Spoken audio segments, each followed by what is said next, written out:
You are listening to the Scars and Guitars podcast series that, of course, syndicates for the A-List Online, and that means my name is Andrew Mackay-Smith. I hope you're well. The interview subject I have prepared for you, the fella coming up for your listening pleasure. Sounds a bit weird, doesn't it? But you know what I mean. You're going to be listening to a bloke who knows a lot about music because it's Josh Middleton, and he is the fella out the front and the guitarist in Sylosis. He also happens to be in a little old band that I know many of you will know called Architects. He's just been in Australia with Architects actually, but Sylosis is the band that we're talking about at the moment because there's a new album out. It'll be available, checking iTunes now, on the 7th of February 2020.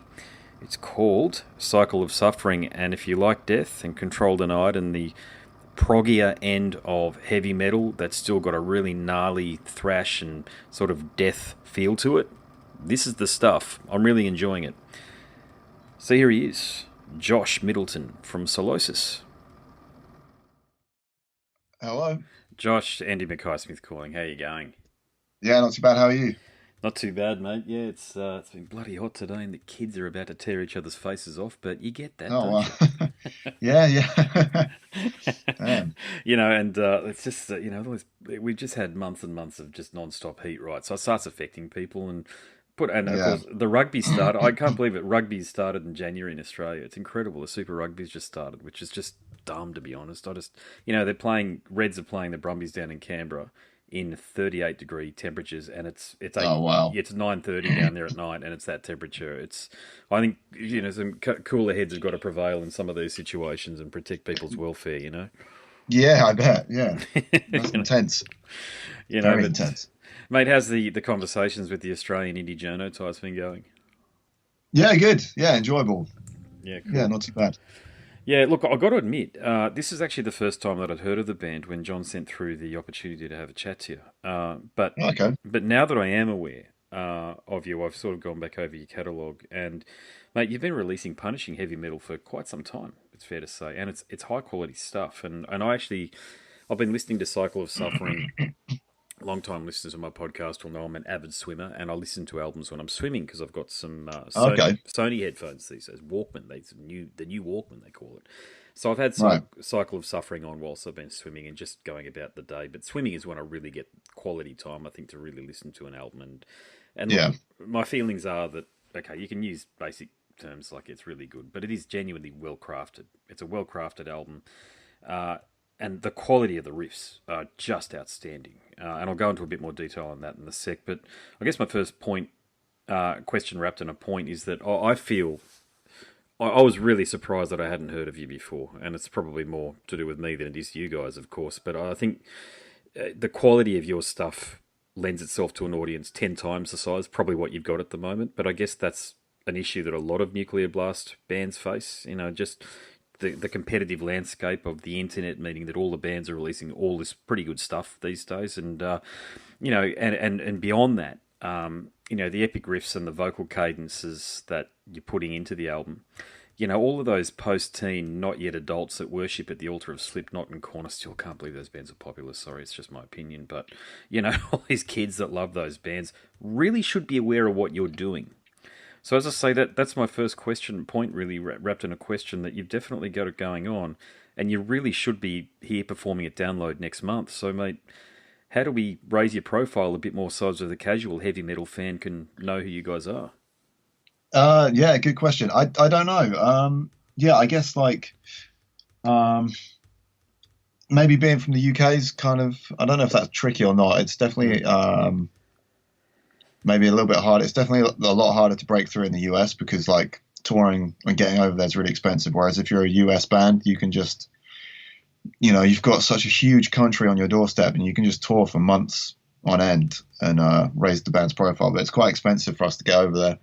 And then we've got Europe, mainland Europe next to us. But I don't know if that always translates to a worldwide thing. I feel like American bands getting big over there kind of maybe translates a bit better. I don't know why we aren't bigger. I mean, I have my own theories. I think there's a growth and a focus on this new album, and For me, like I grew up listening to albums like "And Justice for All" by Metallica or Yeah, "Symbolic" by Death, and yeah, they're very kind of progressive and like long songs and that kind of thing. And that was like an inspiration, and still is like especially like the type of riffs. But I do feel like in the past we've had quite long songs. I started getting into more earthy, raw production and that kind of thing. So I think the combination of having like quite long songs and you know trying to go for something a little less produced sounding hmm maybe might have been a hindrance to us, or like would have been harder to rope like new or younger listeners in maybe. yeah. So the new album's definitely like more focused, and that's not for any kind of I don't know, like some people would say like sellout reason, but for me, like, Sure. and I Yeah. think it's the same with everyone around the world now, is my attention span's just not what it used to be, and I think that's due to the way we consume media and social media now.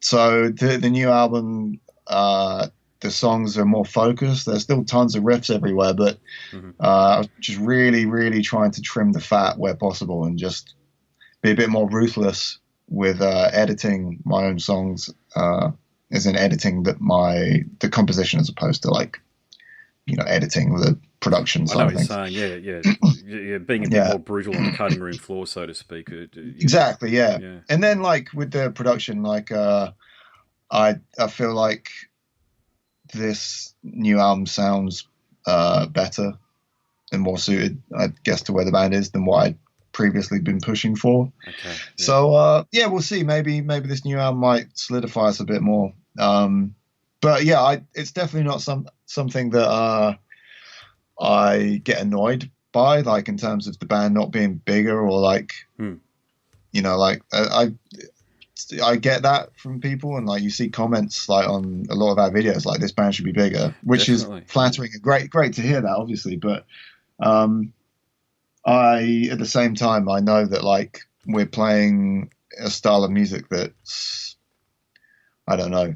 There's I guess like a lot of it's rooted in thrash, and there's not really a scene for new thrash bands. There was like this kind of thrash revival thing that happened like probably 10 years ago yeah. now, I remember. Yeah, with bands like coming through, but it was quite nostalgic kind of music. Whereas we're not trying to change anything up too much, but I feel like we just had like a unique approach where we weren't trying to sound like a throwback band.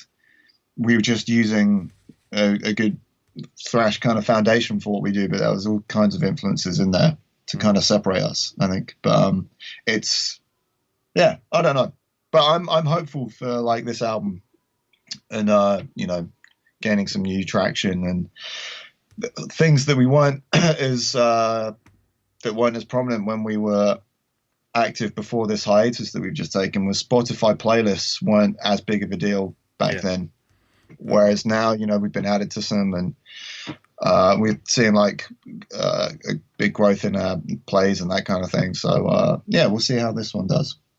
yeah.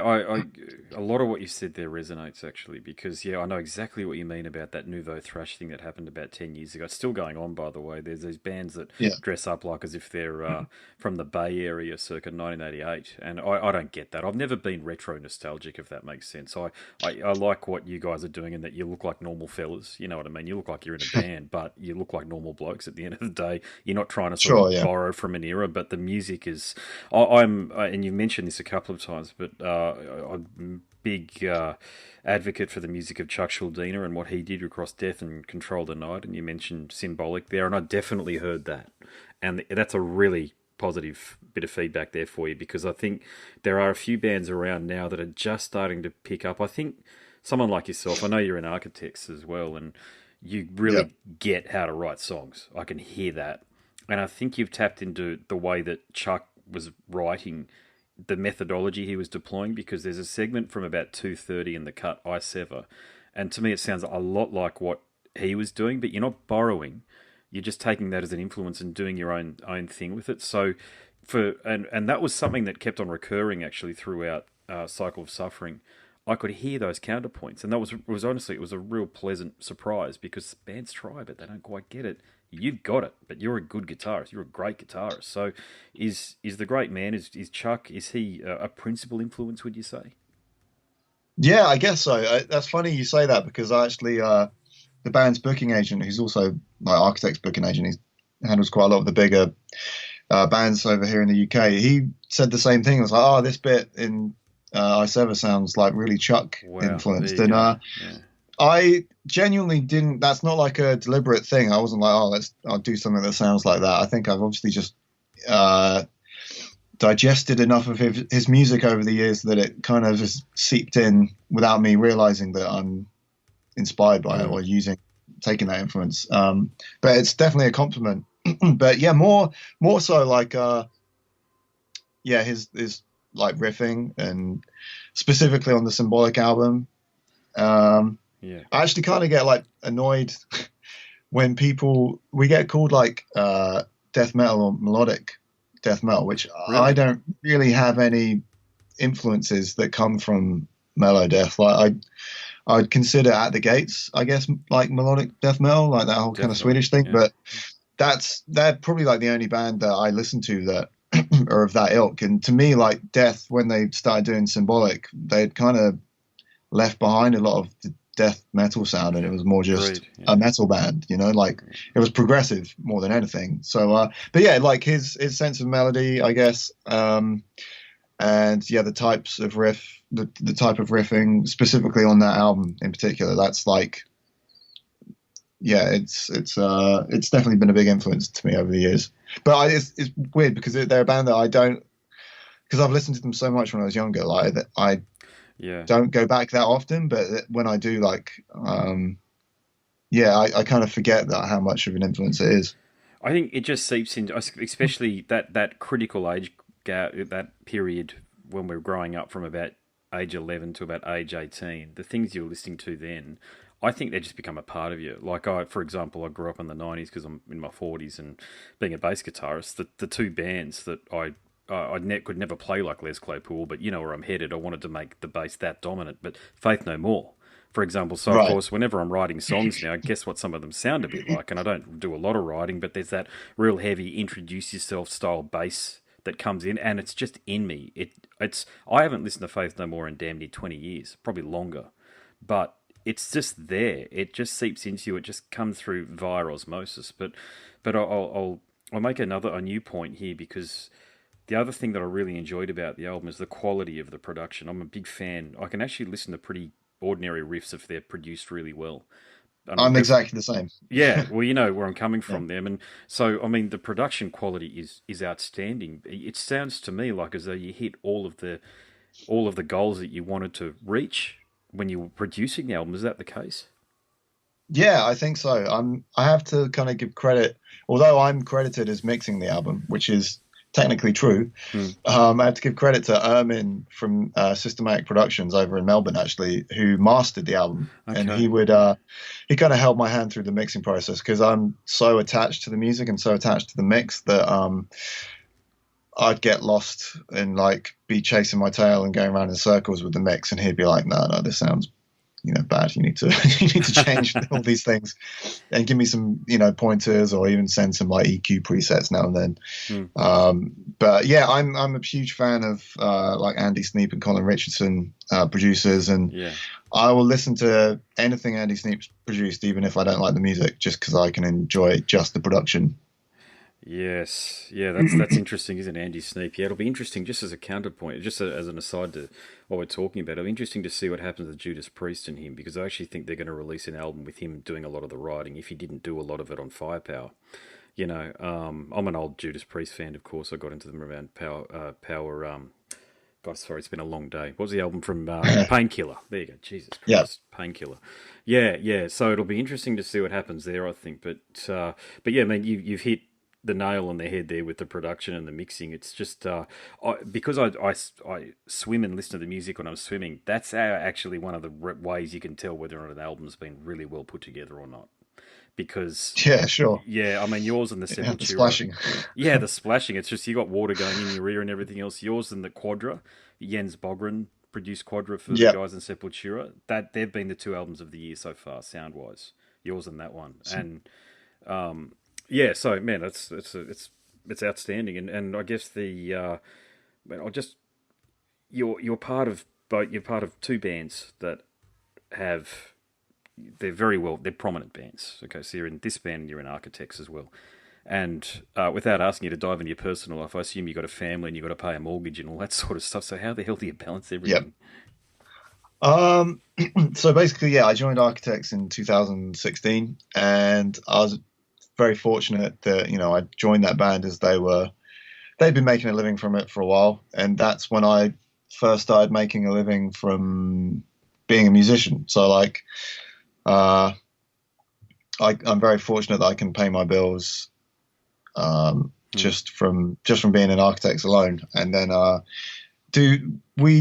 Architects doesn't tour like a crazy amount. I think it always looks like from the outside that bands are busier than they are, maybe because I feel like Architects generally don't really tour for more than 4 or 5 months of the year, and it's never we'll never do more than a month in one go. There'll always be at least a month off in between, so like we never go too crazy or away from home too much. So it's not been too hard yet. I do have a wife and I've got a 9-month-old daughter now, but luckily I've had a lot of time off since then. Since she was born, we've been to Australia a couple of times for some. I'd say a short tour, which is like 2 weeks, and did some festivals like weekend runs over the summer. So I haven't been away too much, and I've still been able to kind of work on Sylosis stuff as well. So so far, it's not been too bad balancing both. One thing that I think you're very adept at is you can handle, and I had this conversation once before today with Gina from Baroness. You're both very well at handling being on videos. And I watched today your feature with Andertons on YouTube, and I really enjoyed it, I've got to say. So what are your thoughts on the rise of video as a social media medium for getting through to an audience? Do you enjoy doing those sorts of things? Because you're pretty bloody good at it as well. Oh, thank you. I enjoy it more if if it's very like interactive, like with the interviewer, like if it's like with the Andertons video where I'm sat next to Lee and it's a conversation and that kind of thing. Whereas I'd done some like stuff myself for YouTube, just filming myself, and I just don't enjoy it. It's kind of awkward. So I don't know. It's kind of just comes with the territory. Like because I've been doing press now I've been in a band at least, like over 10 years. Just get used to doing press, I guess. So, but yeah, thank you. Yeah, it's it's one of those things because sometimes people, I don't know whether you've seen the great master, as I call him, Trey Exagtoth. I've spoken to his lovely mother before, actually, but he's not very good at the videos, it's fair to say. If you saw his appearance on Headbangers Ball, it was they probably shouldn't have aired it, to be honest with you. He was very fidgety and very nervous, and that really came across. And Trey's mother actually told me that he has Asperger's, so I think maybe he was put in a position that wasn't appropriate for him as well. But that aside, there are other artists that I see that do the video thing, and to your exact point, I've done a few of the videos by myself where I'm on campus at uni or what have you, and I'm got the video on me and I'm talking, and I just feel like a dickhead, to be honest. But when it comes to someone interviewing me, it's so much easier when you can riff off each other, and I think the videos are far more lively. So that's a really good point there, I think, and I think they're far more engaging from an audience perspective as well. And I guess the reason I was asking that is because I'm a social media major back at uni these days. I'm back in my 40s and I'm back at uni and I'm studying all of this stuff and really trying to get down to what's effective. And I just, I'm trained in this, so I actually notice which artists are more adept than others. And you're one of the ones that's adept at it, so I thought I'd ask you the question. Oh, well, that's good to know. So yeah, it doesn't always feel like that. Yeah, it's look, I was just pulling my hair out about social media before, just trying to link up all of the accounts. I've got 6 of the bloody things. There's no easy way. It's just time spent and committed to get the message out as effectively as you can, and Hootsuite and all that sort of do the job a little bit, but then that'll cost a lot of money, that stuff as well. Sure, yeah. So you mentioned you came down to Australia a few times, and of course I know that you played Soundwave. So you're an easy guy to talk to, mate. I mean, you obviously probably enjoy coming down here. It probably just feels like home away from home, I take it, does it? Yeah, kind of. Yeah, for sure. I mean, we've been there quite a lot. I've been there a lot, specifically over the last few years. Yeah, we always love going to Australia. It's kind of like the nice weather of being somewhere like LA, but the more British sense of humor and that kind of thing. Like Mm. in terms of getting on with people. Yeah, Australians. Yeah, just feel like we have a lot in common, I guess. Oh, Into the same kind definitely. of stuff, same humor and that kind of thing. Yeah, I was talking to when I was at a chat to Phil Collin from Def Leppard. He said the same thing, and I think it's undeniable. We might not get along when it comes to the football or the cricket, but that's all bullshit. That stuff, that's Sure. all just Yeah. fun and games over a few beers. That stuff, but it's I should check. I probably do. I need to wrap up now. Have you got another call coming through? Oh, I've got one in 10 minutes, so no Oh, rush. cool, mate. Yeah, I'll just What's your take? I mean, you're a smart guy, so if you don't want to answer this, by all means, you're not obligated to do anything here. But the Brexit thing, mate, is that as a musician, is that going to have an impact on you? If I'm honest, I don't know enough about the specifics of that. And because Sylosis hasn't really been touring for the last 5 years, and we haven't got much lined up, it's not that we won't. Well, I think we just wanted to test the waters, with that comeback and stuff.